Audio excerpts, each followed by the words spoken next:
Good morning and welcome to path of evolution. આજે આપણે એક પ્રશ્ન આવેલો છે, આજે સ્ક્રીન ઉપર દેખાય છે, એના બેઝ ઉપર જ છે.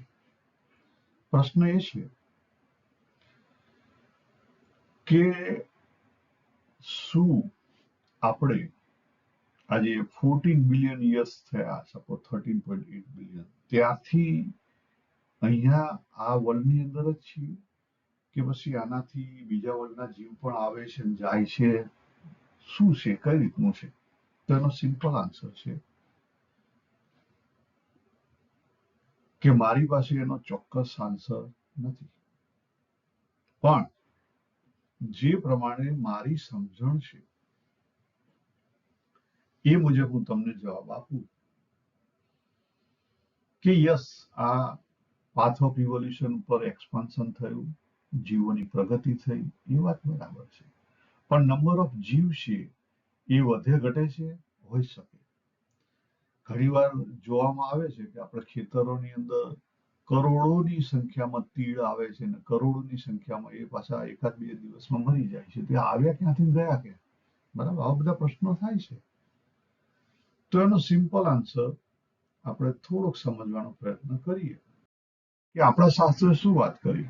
આપણા શાસ્ત્રોમાં અને ભગવદ્ ગીતાની અંદર વાત કરી કે પુરુષ એ એક જ એલિમેન્ટ છે, એ બે નથી, ઓનલી વન છે. અને એની અગેન્સ્ટમાં પ્રકૃતિ કેવી છે? અનલિમિટેડ છે. પ્રકૃતિ કેવી છે? અનલિમિટેડ છે. અને અનેકતા કોના કારણે છે? અનેકતા પ્રકૃતિના કારણે છે. અનેકતા કોના કારણે છે?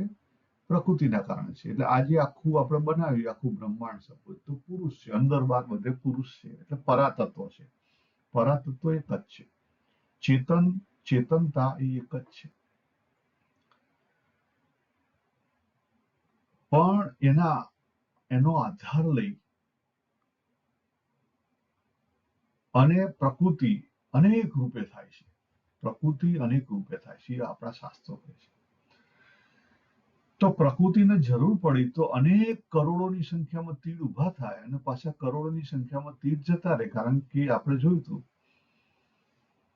જે સમષ્ટિ પ્રકૃતિ છે, કોસ્મિક પ્રકૃતિ છે, એના બંધન નથી, પણ એના કોઝ એન્ડ ઇફેક્ટ છે. એટલે કોઈ કારણસર જરૂર હોય તો ઉભા થાય. ખ્યાલ? એટલે બીજા જીવ આવી પણ શકે અને બીજા જીવ જઈ પણ શકે, બધી વ્યવસ્થા છે. પણ એક વસ્તુ યાદ રાખજો કે આખા જેટલા પણ બ્રહ્માંડો છે એ બધા જ બ્રહ્માંડોની અંદર પરમાત્મા કેવા છે? One without second. પરમાત્મા કેવા છે? એટલે એની પરાશક્તિ કેવી છે? One without second.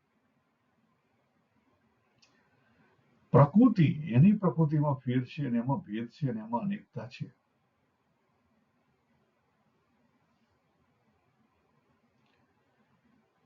પ્રકૃતિમાં ભેદ છે અને એમાં અનેકતા છે. એટલે આ બહુ અગત્યનું છે કે મેં તમને જવાબ આપ્યો કે યસ, એ શક્ય છે. અનેક જીવો ઉભા થઈ શકે, અનેક જીવો આવી જઈ શકે અને અનેક જીવો પેદા પણ થઈ શકે, વચ્ચેથી પણ પેદા થઈ શકે. કારણ કે પરા એલિમેન્ટ છે, પુરુષ એલિમેન્ટ છે, આત્મન જેને આપણે કહીએ છીએ, આ ત્રણ નામ એક જ છે. પણ એ કેવું છે? એક એલિમેન્ટ છે. જ્યારે પ્રકૃતિ અનેક છે અને આપણો ભેદ છે કોના કારણે છે? પ્રકૃતિના કારણે છે, પરાના કારણે નથી.